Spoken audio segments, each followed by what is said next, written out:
Hi, welcome back. Welcome to today's video.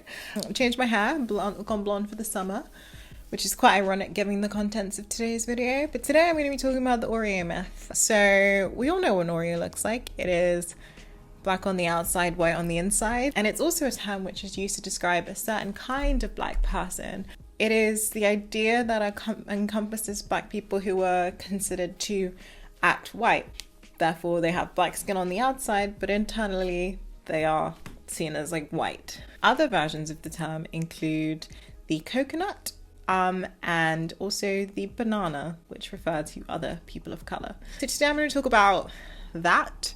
I'm going to talk about why the stereotype or perception of certain black people as an Oreo is harmful, and I'll do it partially from my own perspective, but then use this to explain the greater consequences of the stereotype. So if you can already tell, I have a very southern English accent, which is because I grew up in the south of England and not in London, in a very white part of the south of England. The consequence of that is the fact that I went to predominantly white schools. I was always one of very few black people in my schools, and something similar happened when I came to university as well. Edinburgh, which is again a very white environment. Anyway, all of these factors that mean that I myself have been called an Oreo from like a pretty young age, or like it's been insinuated that I'm some kind of Oreo. It hasn't, maybe a lot of the times it hasn't been explicitly said, although sometimes it has been explicitly said. So like it's actually usually come from other black people, and when it comes from black people, it's usually like in the context of me being like some sort of like sellout or just like hating myself. And it's come from white people, it's insinuated that I'm like one of the good, nice black people, like not like the others, you know, that kind of energy. Obviously, all of this was like rather damaging, and it meant that I had a few issues with my own identity growing up, especially when I was younger. And these are sort of issues that I'm very much still working on, although I think I'm in a really positive place in terms of my blackness right now. Like I view it very positively. Like this is one of the harms of this Oreo stereotype, Oreo myth. It makes black people who this term is applied to question their blackness and question what they are, because they don't quite fit in with the black kids, but like even though they act white, the white kids still see them as something other. I think this is one of the personal harms of the stereotype of the outlet. It creates lots of identity issues for people who are called an Oreo pretty much. But like aside from the personal, I think that the Oreo also works in its own way to uphold like sort of structural problems and harmful ideals of what it means to be black and of what it means to be white. The reasons for which I have personally been called an Oreo all stem from like this idea that I act white, usually in reference to the way I speak or the general life decisions that I've made. Acting white usually entails being sort of well-spoken, articulate, educated, having an extensive vocabulary, interacting often with white people, or like being in proximity to white people often.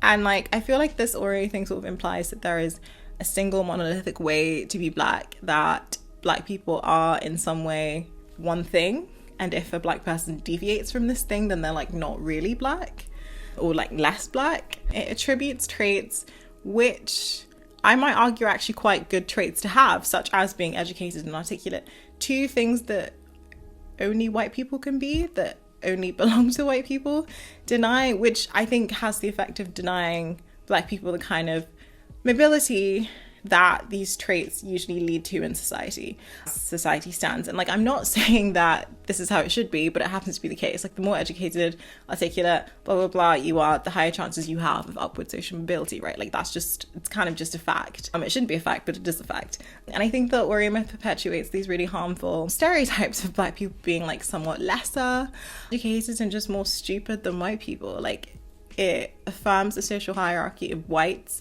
being on top and blacks below by suggesting that black people who act white somewhat view themselves as like better than other black people, which is what the Oreo thing does. It's why certain black people weaponize it so much. The fact that it is something that is said mostly by other black people makes me think, it kind of tells me like we'll never be free. Like we will never be free. The whole idea of us never being free, I think, goes back to and reminds me of and can be explained by Fanon's Black Skin White Mask. And Fanon was from Martinique. He was a decolonial thinker. Martinique was I think it's an ex-French colony. And basically he argued that there is a certain way in which Black people view themselves when they are in white environments. So like we can use just the West as an example. And they basically just view themselves through the white gaze. And this whole Oreo thing reminds me of that, because by choosing to, or like continuing to deploy the Oreo stereotype, the Black people who are deploying the stereotype are simply affirming this white gaze. Whiteness views Blackness as this single thing that is in opposition to it, right?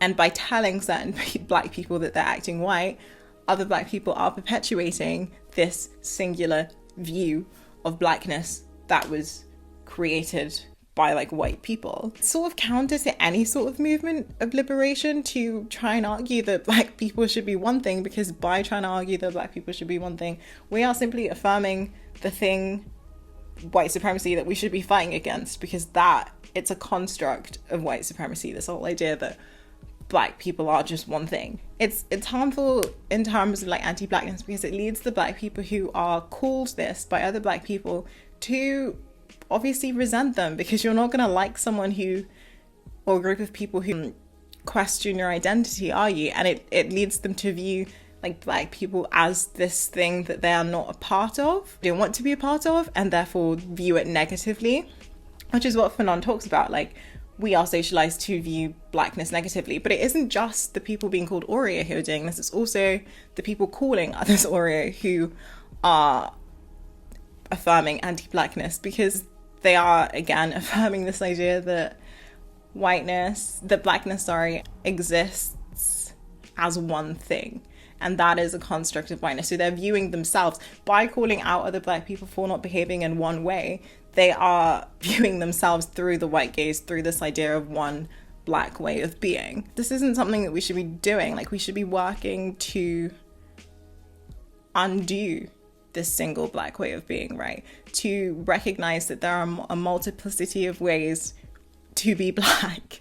Deviating from whichever norm doesn't discount a Black person's Black identity, right? It isn't their identity that's the problem.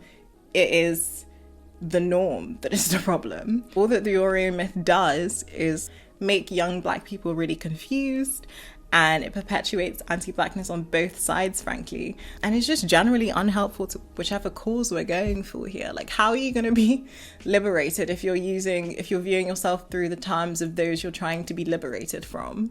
It doesn't make any sense. Anyway, yeah, what I'm trying to say is stop calling Black people white because they listen to pop music or don't like hip hop or watch anime or sound like me.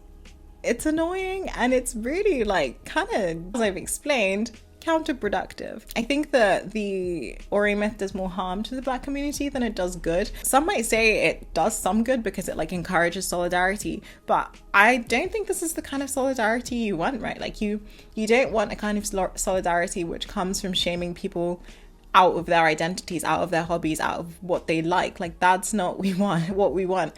And I feel like for the whole, I keep saying movement, I don't even know what I mean by that.